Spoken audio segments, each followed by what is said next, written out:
Neemias capítulo 1, quem achou, diga amém. As palavras de Neemias, filho de Acalias, no mês de Quisleu, no ano 20º, estando eu na cidadela de Suzã, veio Anani, um dos meus irmãos, com alguns de Judá. Então lhes perguntei pelos judeus que escaparam e que não foram levados para o exílio acerca de Jerusalém. Disseram-me: os restantes que não foram levados para o exílio se acham lá na província, estão em grande miséria e desprezo. Os muros de Jerusalém estão derrubados e as suas portas queimadas. Tendo eu ouvido estas palavras, assentei-me e chorei e lamentei por alguns dias, e estive jejuando e orando perante o Deus dos céus. E disse: ah, Senhor Deus dos céus, Deus grande e temível, que guardas a aliança e a misericórdia para com aqueles que te amam e guardam os teus mandamentos. E sejam, pois, atentos os teus ouvidos e os teus olhos abertos, para acudires à oração do teu servo, que hoje faço a presença, dia e noite, pelos filhos de Israel, teus servos. E faço confissão pelos pecados dos filhos de Israel, os quais temos cometido contra ti, pois eu e a casa de meu pai temos pecado. Temos procedido de todo corruptamente contra ti.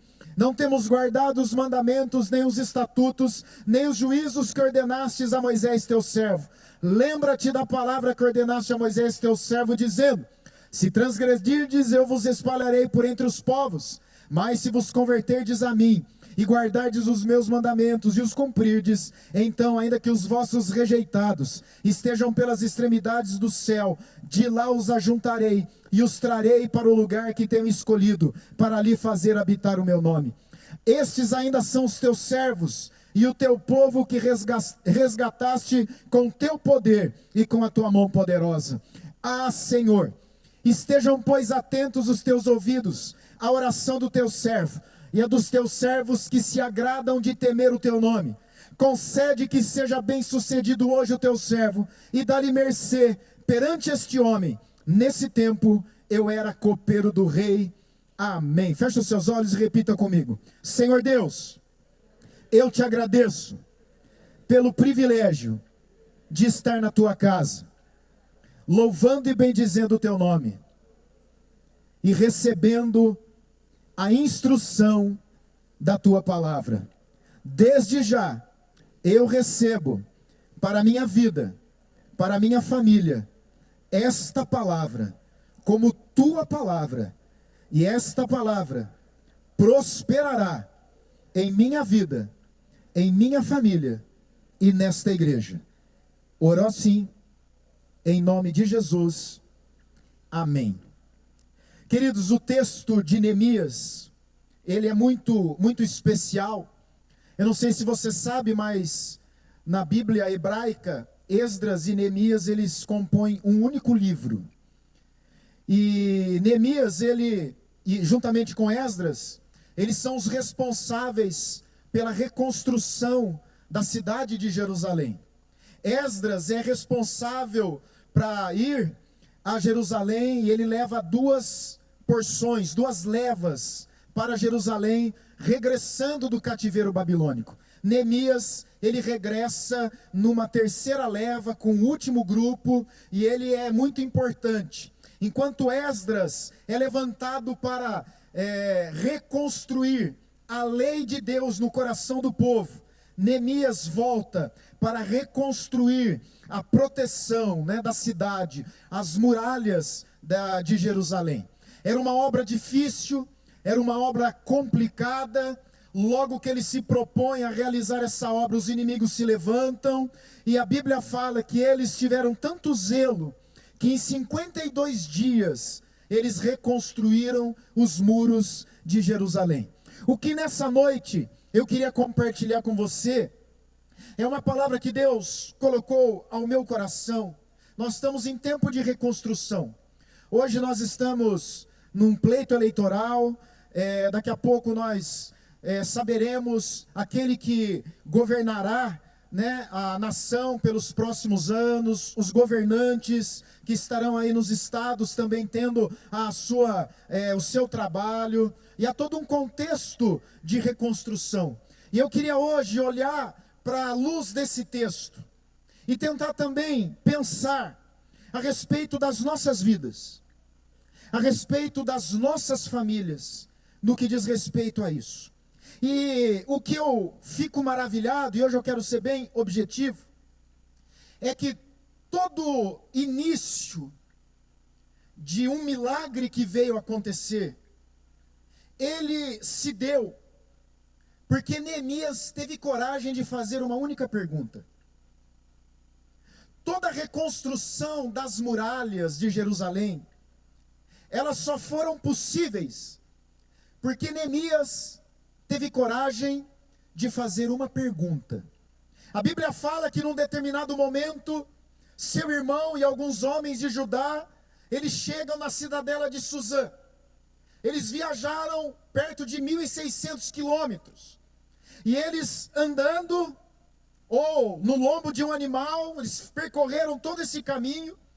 E quando eles estão diante de Neemias, que gozava de prestígio, ele estava num momento de conforto, ele estava vivendo um tempo abençoado para ele enquanto pessoa. Por quê?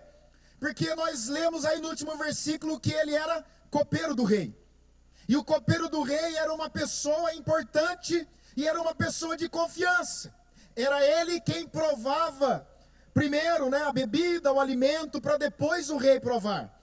Então era ele aquele que era de toda confiança. E Neemias, ele galgou essa posição. E ele está ali. Ele é um cativo, ele é um escravo, ele é um servo que está trabalhando, mas goza de certo prestígio e de muita confiança. No entanto, a Bíblia fala que quando ele recebe a presença do seu irmão, de alguns homens de Judá, ele não tem medo de fazer uma pergunta: como é que estão os meus? Tempo atrás eu falei para vocês de uma pergunta que a doutora Luísa Endo, né, trabalhando com a gente, conversando comigo, com a Silvia, falou. E eu falei para vocês aqui, né? Pergunta para as filhas de vocês, quem é o pai dela e quem é a mãe dela, para ver o que elas falam. E essa pergunta, eu falei com vocês um tempo atrás, né, eu relutei a fazer, porque é uma pergunta difícil, a gente não sabe, né, o que vem do lado de lá. Mas, queridos, é importante nós fazermos essas perguntas. E eu queria que hoje nós também fizéssemos essas perguntas. E a primeira pergunta que você deveria fazer a você mesmo, e talvez pedir para alguém que está próximo a você, na sua casa, alguém que te acompanhe espiritualmente, é fazer uma pergunta: olha, quem eu sou? Quem é o Vladimir? Quem é você? Porque todo o processo de reconstrução deu-se início por uma simples pergunta. Eu queria que você atentasse para isso que eu vou afirmar a você. Eu tenho algumas certezas. Outro dia eu estava ouvindo um pastor que eu estimo muito, pelo caráter que ele tem, e ele estava falando algo que me chocou, que me fez refletir muito. Eu sei, à luz da palavra de Deus, que o meu nome está escrito no livro dos céus, e no momento oportuno eu estarei na presença do Senhor. Você também crê nisso? Você crê que seu nome está escrito no livro da vida? Você crê que se você morreu, se chegar o momento do arrebatamento, você estará na presença de Deus? Aleluia! Glória, você pode dar um glória a Deus aí? Então essa é uma convicção que eu tenho. Porque um dia eu aceitei a Jesus como Senhor e Salvador da minha vida. Quando chegar o meu momento, eu estarei na presença do Senhor por causa dessa minha declaração de fé. Louvado seja o Senhor. Uma certeza. A segunda certeza é que lá eu terei uma audiência com Ele.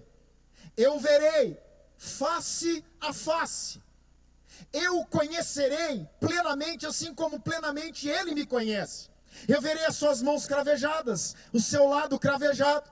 Eu verei os seus olhos ternos de amor e misericórdia, que penetrarão o meu coração, me enchendo de gozo. E então Ele me fará algumas perguntas. E a primeira pergunta que Ele vai fazer para mim é: como é que você cuidou da minha filha? Filha, Senhor? Sim. Você esqueceu que a Silvia é minha filha?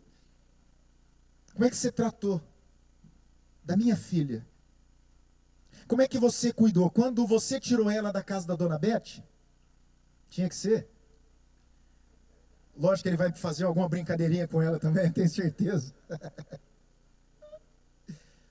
Ela era uma jovem saudável, sonhadora, falante, cheia de sonhos, de desejos, de vontades. Você está me entregando ela depois de um tempo, comungando com ela, de vida íntima. Como é que você está me devolvendo? E eu vou ter que responder isso para o Senhor. E depois Jesus vai fazer uma segunda pergunta. O que você fez com a minha herança? Com a tua herança, Senhor? Sim. Como é que você tratou a Sara e a Sofia? Você foi um facilitador do caminho delas para o meu reino?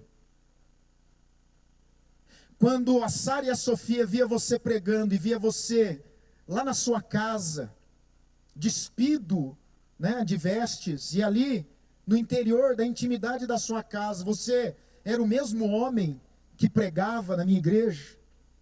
Você facilitou o caminho delas para me amar, para amar a minha igreja? Como é que você tratou a Sara e a Sofia?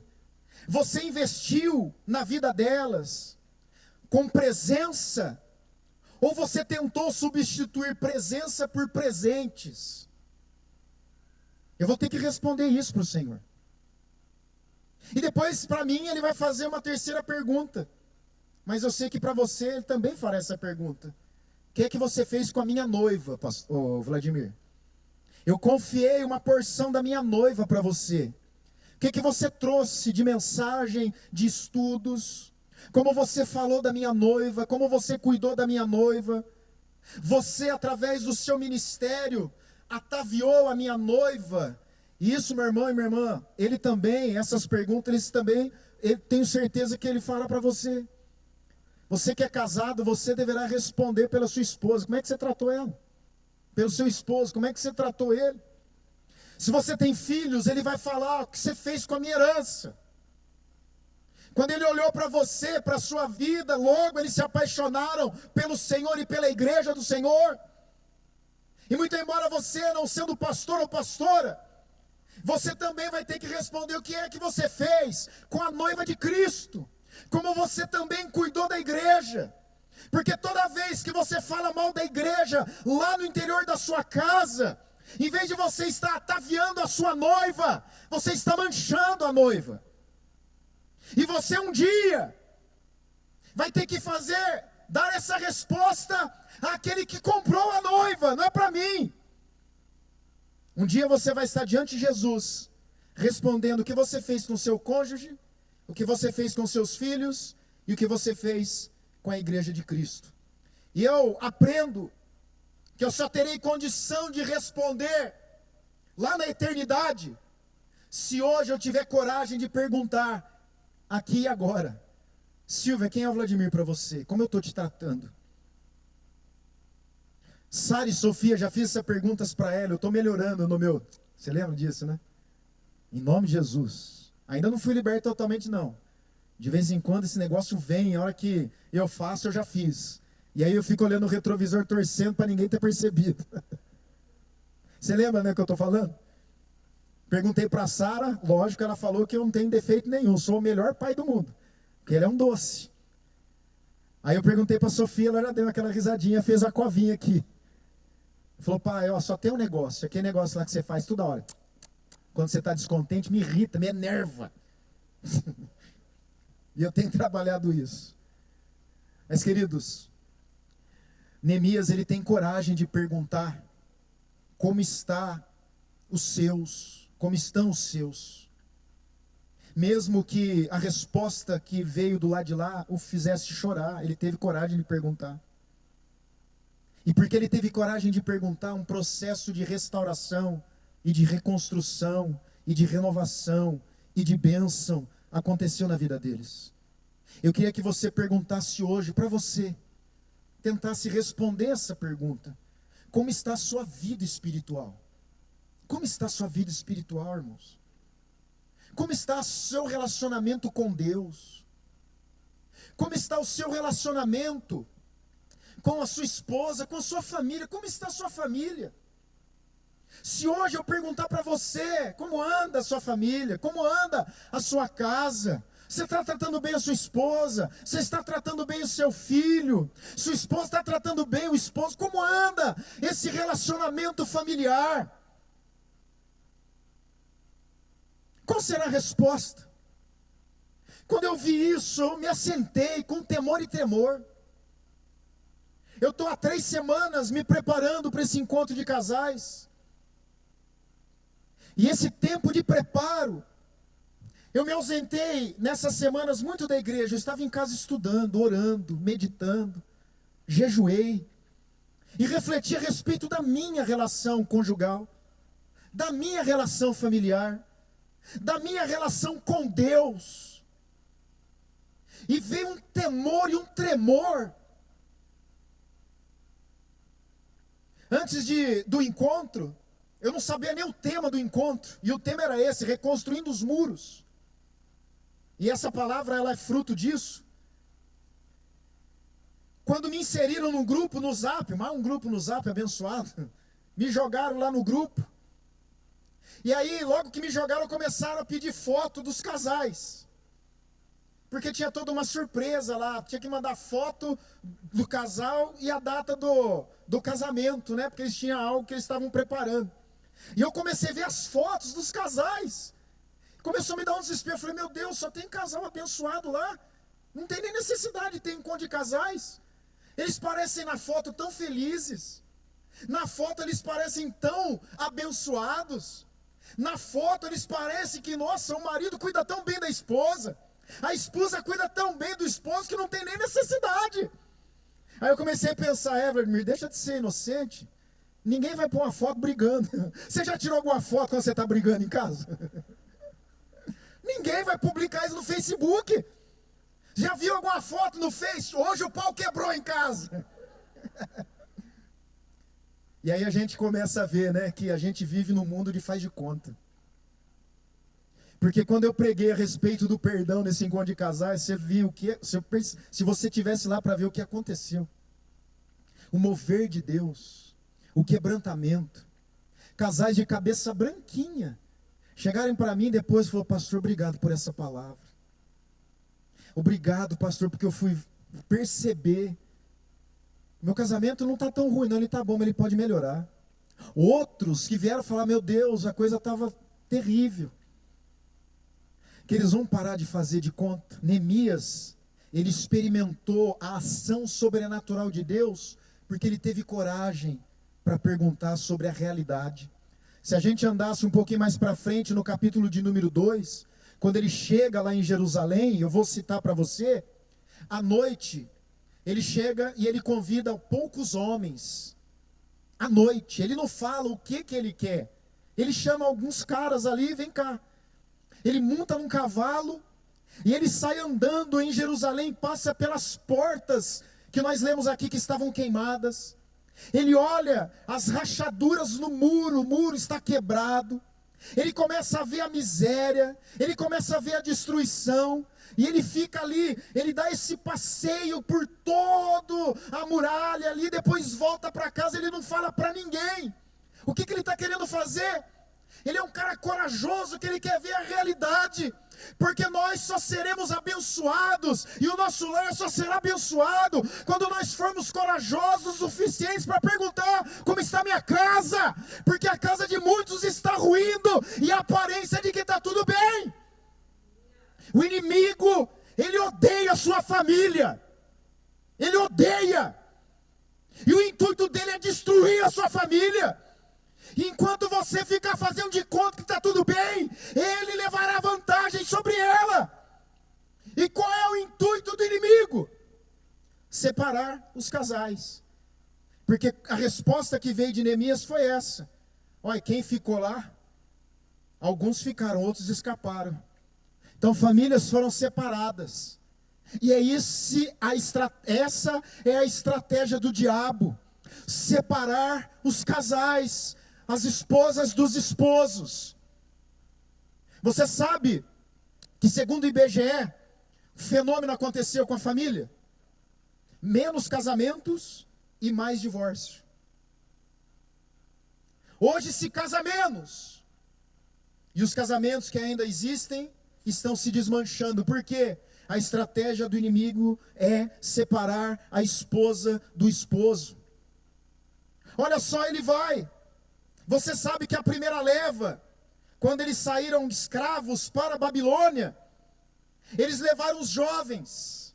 E essa é a estratégia do inimigo: escravizar os nossos filhos. Quantos filhos escravizados dentro de um quarto e os pais não têm acesso ao seu coração? Quantos estão escravizados em redes sociais? Eu fui liberto disso essa semana. Eu fui lá para o encontro de casais e eu não levei meu carregador. E meu celular é diferente, não é o mesmo carregador da Silvia. Você pensa que eu fui atrás procurando um carregador? Eu falei, eu quero que se dane, perdoa a expressão aqui. Meu celular está morto até agora. Eu não quero nem ver a hora que eu ligar esse negócio. Eu não quero nem ver o que vai vir, eu não vou nem ver. Está todo mundo vivo em casa, está todo mundo beleza, na igreja também está tudo bem, senão não tinham me ligado. Eu vou, a hora que parar de receber tudo que eu tenho que receber, eu vou deletar tudo e começar a zerar da manhã.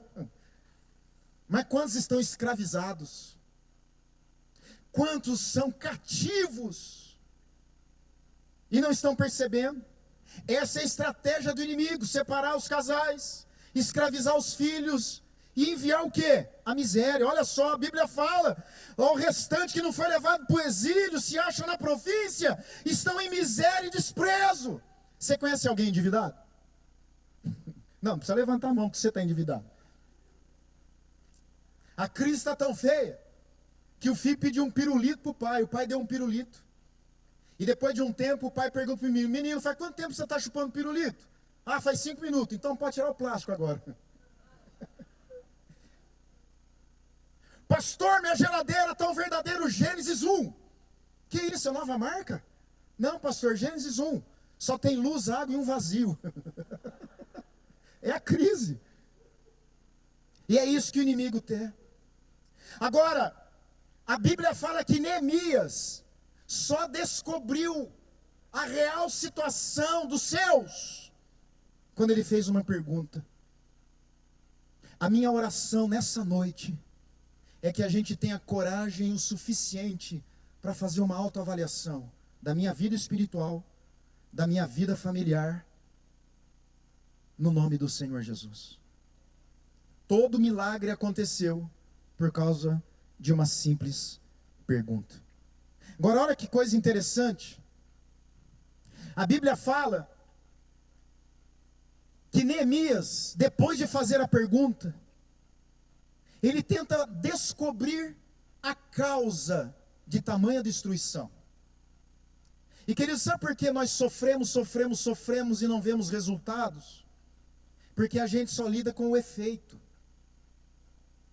O efeito para Neemias é a cidade destruída, os muros quebrados e as portas que estão queimadas. Esse é o efeito. É o efeito, porque a causa, ele vai falar e ele vai discernir na oração que ele faz. E qual é a causa de todos os males? A causa de todos os males está no versículo 7. Temos procedido de todo corruptamente contra ti. Não temos guardado os mandamentos, os estatutos, os juízos que ordenastes a Moisés, teu servo. Ele fala: Deus, eu entendi por que é que nós estamos em tamanha destruição. É porque nós pecamos contra ti. E você só terá êxito e bênção na sua família, na sua vida espiritual, quando você tiver discernimento que todo o seu drama tem nome e se chama pecado.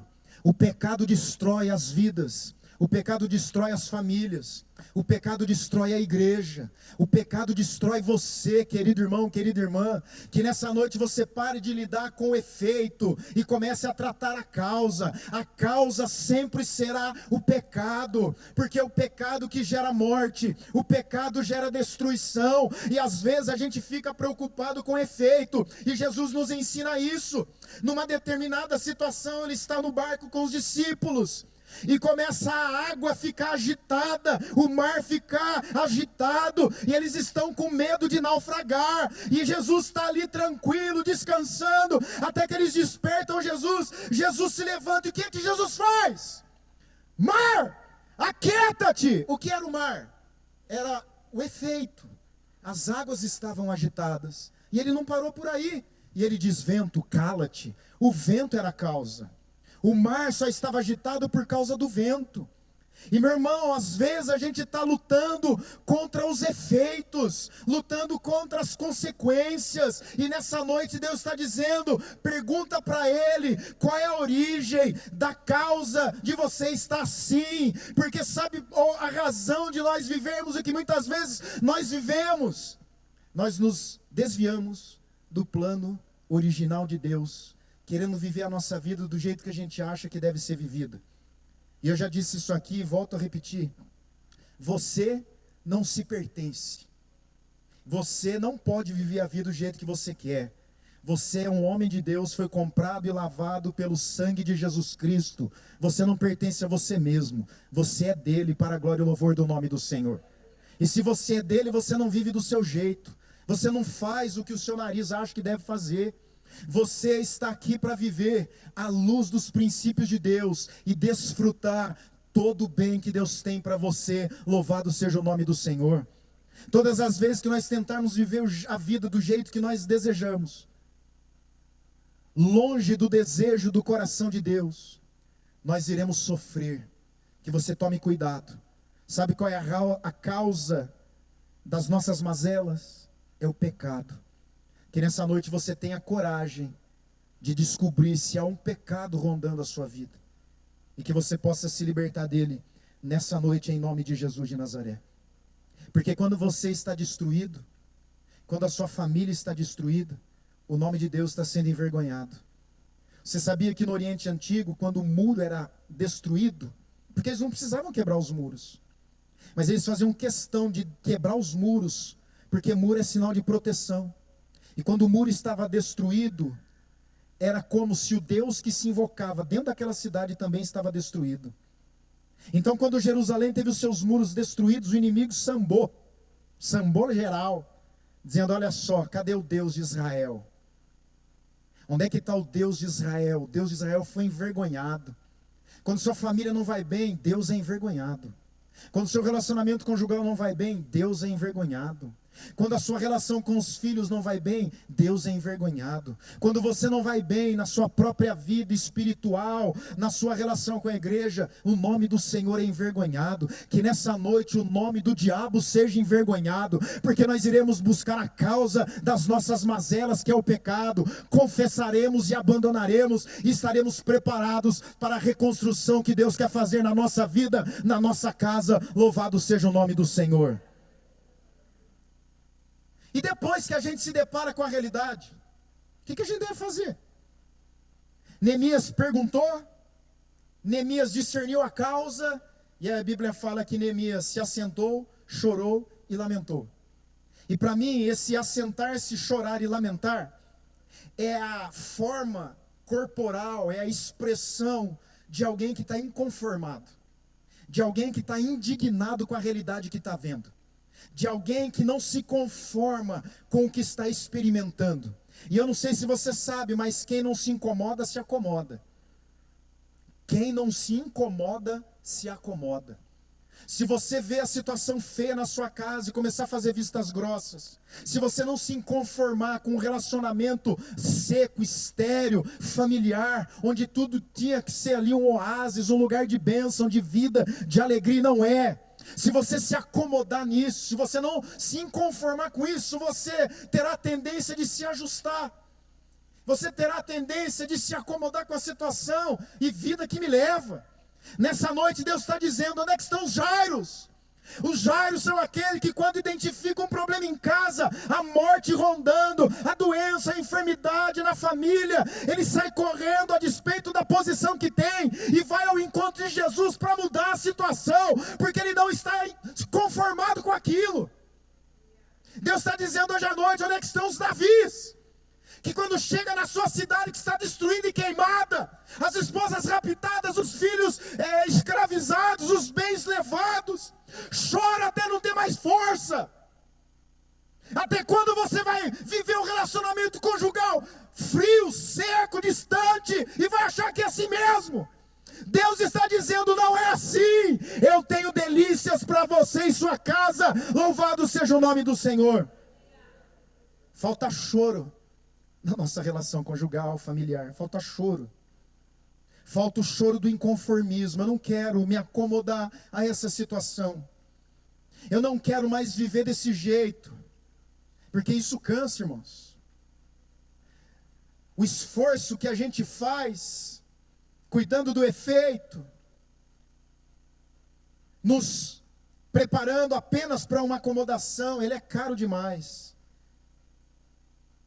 Como estão os meus? Neemias, a coisa não está boa. Dor, morte, gente machucada, ferida, miséria, desprezo, opróbrio. Ele chora. Você já chorou pela sua família? Você já chorou pela relação conjugal? Você já chorou pelo estado dos seus? Ele chorou. O milagre acontece quando nós nos quebrantamos na presença do Senhor. Enquanto não houver quebrantamento, não haverá avivamento, seja pessoal, seja familiar, seja na igreja. É muita alegria mentirosa, é muita música bonita, tecnicamente, mas sem vida. É muita coisa linda, perfeita, olha, não tem defeito nenhum, é muito faz de conta, não tem avivamento, tem animação, tem animamento, se é que diz essa palavra. Nós estamos aqui trabalhando por avivamento, e só vai haver avivamento quando eu me quebrantar, quando eu me conformar com a minha vida espiritual, com a minha vida familiar, com a minha vida conjugal, como eu trato com minhas filhas, quando eu me indignar, quando essa realidade me fizer chorar, me quebrantar diante de Deus, Deus vai ouvir a minha voz e visitará a minha vida, a minha família. Louvado seja o nome do Senhor. Mas ele não fica só chorando, né? Porque tem muita gente sentada na sarjeta chorando, se vitimizando. Está em pecado, está destruído e está chorando, achando que o outro é o culpado. Não é o outro não, é você, filho. Enquanto a gente der de vítima, a gente não vai ter cura. Enquanto a gente falar que a culpa é do outro, a gente vai continuar perdido. E o Éden vai estar pertinho da gente, mas a gente vai estar perdido. Enquanto a gente ficar falando, foi a mulher que o Senhor me deu, e a mulher fala, foi a serpente, não vai haver cura e restauração. Agora, quando você falar, ai de mim que sou pecador, ai de mim, a minha família podia ser diferente se não fosse eu. Mas não adianta só ficar chorando. A Bíblia fala que ele jejuou e orou ao Deus do céu. Neemias 1:1, que é todo esse drama aqui que está acontecendo, até Neemias 2:1, que é Deus começando a agir, demorou 4 meses. Neemias orou pelo sepulcro dos seus pais por 4 meses. Ele chorou pelos seus. Ele chorou por aqueles que estavam em sofrimento. Por 4 meses. Ele orou. Ele buscou. Ele alinhou o seu coração ao coração de Deus. Só Deus pode mudar a nossa sorte. Só Deus pode mudar a nossa história. E nós temos experimentado nessa igreja quantos e quantos milagres, todas as vezes que nós nos propomos a orar. E nessa noite Deus está dizendo a você, peleje em oração pela sua casa, pela sua vida. Louvado seja o nome do Senhor. Ele orou. E para terminar essa breve palavra, a Bíblia fala, queridos, No capítulo 2, versículo 5, esse texto nós não lemos. Porque Neemias está servindo o rei, triste, 4 meses de tristeza, de quebrantamento, de jejum, de oração, de reflexão. 4 meses se humilhando diante de Deus, 4 meses dizendo: olha, eu não quero culpar os outros, culpados foram os meus pecados. Ele fala isso aqui, ó. Ele diz: ó, eu e a casa do meu pai temos cometido pecado. Não é os outros, não, a minha casa. Ele confessa. E aí ele está servindo triste. O rei olha para ele, Artaxerxes, e fala assim: cara, o que está acontecendo? Você nunca me serviu vinho triste. O que houve? E aí ele fala: como eu posso estar feliz e bem, sabendo que os meus estão vivendo uma desgraça só? E aí ele é tão amado pelo rei, que o rei fala: o que você quer que eu faça por você? Pode me pedir. E Neemias é tão piedoso, que naquele momento ele faz uma oração secreta, íntima, pedindo sabedoria para aquilo que ele ia pedir. E eu acho maravilhoso o que ele fala no verso número 5, capítulo 2 de Neemias, verso 5. Disse ao rei: se é do agrado do rei, e se teu servo acha mercê na tua presença, peço-te que me envies a Judá, a cidade do sepulcro dos meus pais, para que eu a reedifique. Ele não fica só na oração. Ele não fica só no inconformismo. Ele não fica só querendo saber a realidade. Ele fala: eu quero ser o responsável para mudar essa história. Eu serei o responsável. Eu vou mudar esse quadro. A começar de mim, a minha família vai ser diferente. A começar de mim, a minha igreja vai ser diferente. A começar de mim, não vou esperar do outro. Ele chega para o rei, ele podia falar: rei, me dá aí um monte de homens. Ele fala: não, ô rei, se eu achei graça aos seus olhos, me envies a Judá, porque eu vou reedificar aquele negócio. Depois ele juntou outros parceiros, porque sem parceiro a gente não faz nada. Por isso que você é casado. Sem parceiros a gente não faz nada. E então ele diz na primeira situação: eu quero fazer essa obra. Era como se ele falasse: eu vou investir, eu vou suar, eu vou me esforçar, eu vou me dedicar, eu serei zeloso, eu tenho vontade de mudar essa realidade, eu não vou esperar você, porque a mudança começa comigo, não com você. A mudança começa comigo. E se você falar também isso que eu estou dizendo, você também vai falar: a mudança começa comigo, não com ele.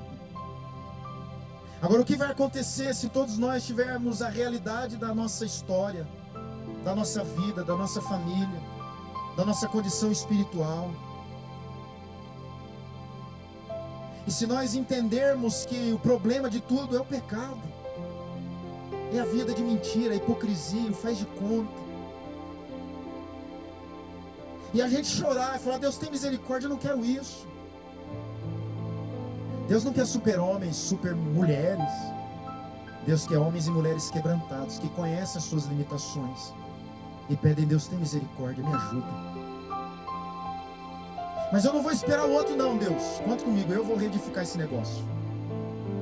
Se não tiver ninguém, eu vou pegar a pá de pedreiro e eu vou fazer esse trem. Aí eu me lembro, e eu quero concluir essa palavra com essa parábola. Eu me lembro da mulher que perdeu uma dracma. Tinha 10, perdeu uma.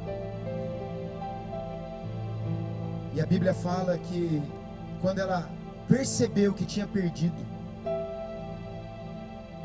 ela acende a luz. Ela varre a casa. E aqui eu acho lindo a forma que está escrito: procurou diligentemente até encontrá-la. Quanto superlativo aqui, quanta redundância para dizer: a mulher é chata mesmo, ela é chata. Ela só parou de limpar a casa. Eu imagino depois como é que a casa ficou. Ficou um brinco, ficou lindo. Porque ela limpou tanto para achar essa bendita moeda, que quando ela recebeu a moeda, ela percebeu que o seu ambiente também tinha sido alterado. A casa estava limpa, cheirosa. Que você possa buscar a reconstrução da sua vida, da sua família e da sua igreja. Que você não espere o outro. A mulher podia chamar as vizinhas para ajudar. A mulher podia chamar os filhos para ajudar. Ela podia esperar o maridão chegar depois do trabalho para ajudar. Ela não fez nada disso. Imediatamente, tão logo ela percebeu que perdeu alguma coisa, ela já tem essas atitudes. Acende a luz, varre a casa e fica procurando até achar a moeda. Ela só chama as vizinhas para celebração, só chama as vizinhas para festa, só chama as vizinhas para glorificar o nome do Eterno. Que você possa também me convidar para ir na sua casa. Pastor, eu ouvi aquela palavra, comecei um processo de reconstrução de vida e de família, e eu quero te convidar para vir aqui almoçar na minha casa para a gente celebrar a vitória, porque eu achei a dracma perdida. Louvado seja o nome do Senhor. Vamos ficar de pé em nome de Jesus.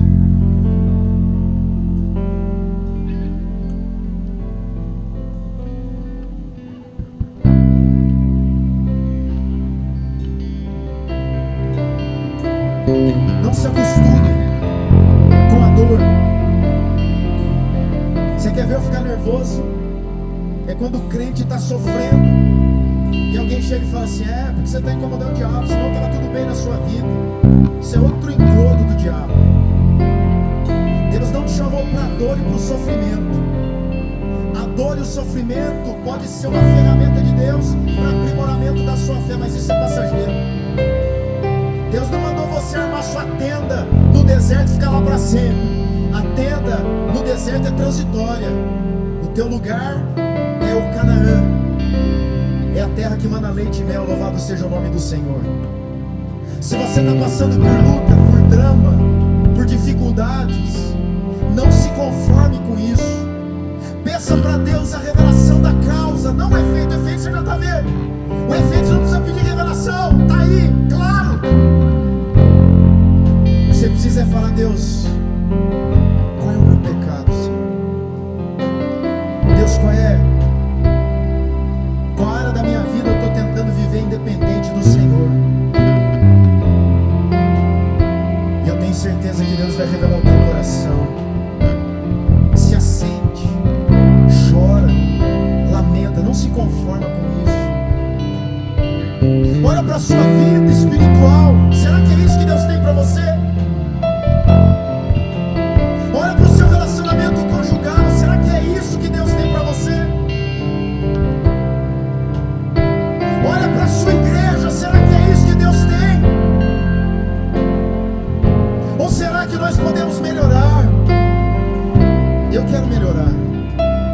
Eu quero reedificar o que está destruído na minha vida, na minha família, na minha igreja. Eu quero gastar os meus dias fazendo isso. Eu não quero me conformar. Falei isso aqui 1 ou 2 domingos atrás. Sou grato por tudo que já experimentei de Deus, e foram tantas coisas, mas eu não estou satisfeito com o que eu já experimentei. Eu não estou contente com as histórias que eu tenho para contar. Domingo que vem eu quero contar uma história nova do que Deus fez na minha vida nessa semana, porque a vida com Deus é novidade de vida. Não contente-se com os muros destruídos, com as casas queimadas, portas arrebentadas. Não! Deus tem o melhor para a sua vida, para a sua casa.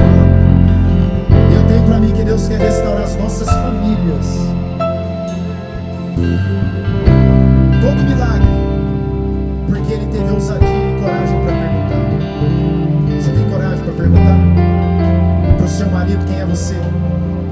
Para a sua esposa quem é você? Eu estava no encontro de casais e foi essa palavra. Lógico que diferente, estava pregando só para casais.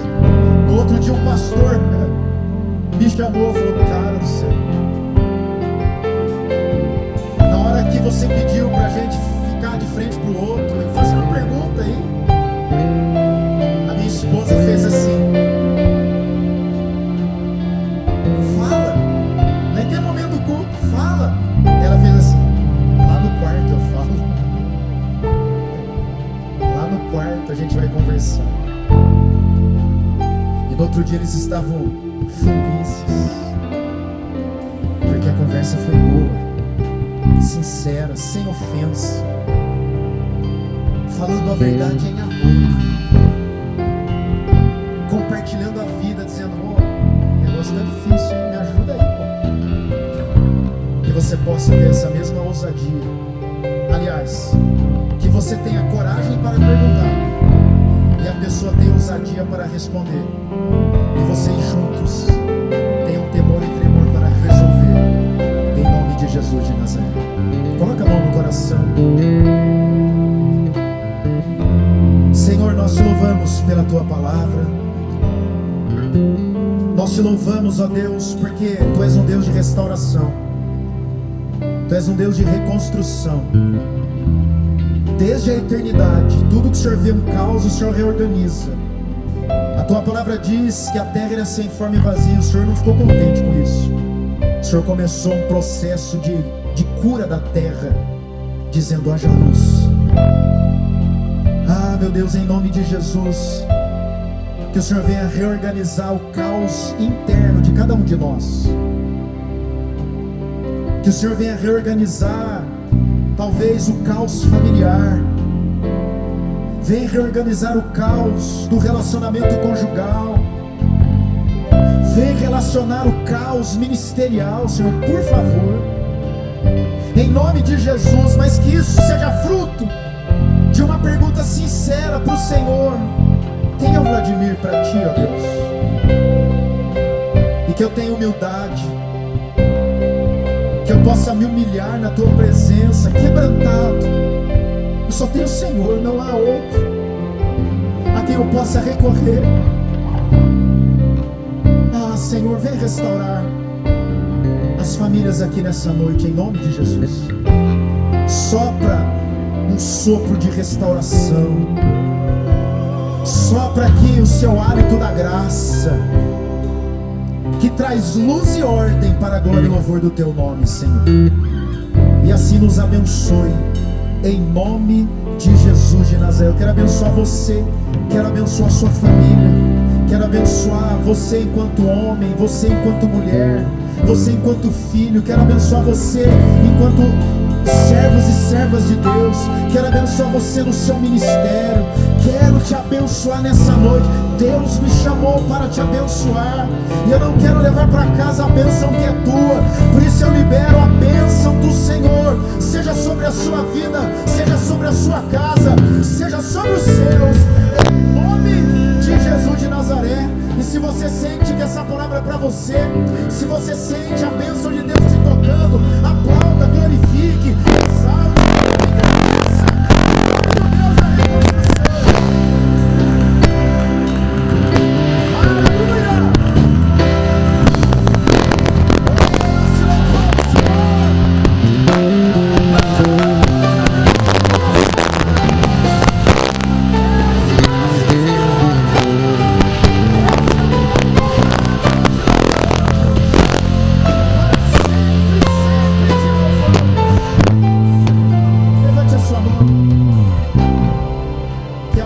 Do Todo-Poderoso, o Deus Pai, o seu grande e imenso amor, a bênção de Jesus Cristo Nazareno, Filho de Deus, o nosso Senhor e Salvador, a bênção do Deus Espírito, comunhão e consolação, seja sobre a sua vida, seja sobre a sua casa, seja sobre todo o povo de Deus, desde agora e para todo sempre. Amém.